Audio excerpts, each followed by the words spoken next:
The loyal wanderer in the small village of Willow Creek, there lived a scruffy dog named Max. Max wasn't anyone's pet, yet he belonged to everyone.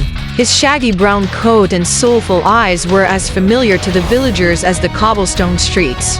Max had no home, but he was always welcome. Every morning, he made his rounds. First, the bakery where Mrs. Turner would toss him a warm roll. Then to the schoolyard, where the children would scratch behind his ears before the bell rang. He'd spend the afternoons lounging by the fountain in the village square, a living landmark of sorts. Max's life was simple, but it wasn't lonely. He was the village's guardian, always alert and ready to help.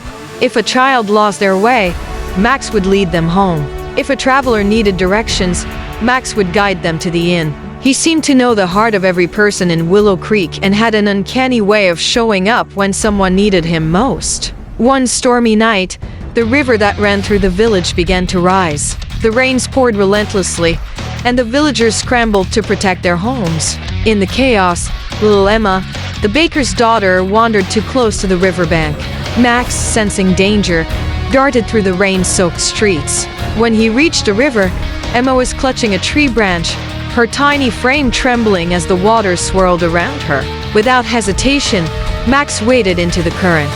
The villagers arrived just in time to see Max tug Emma to safety. Soaked and shivering, the dog collapsed at her feet, exhausted but triumphant. From that day on, Max was more than a wanderer, he was a hero. The villagers built him a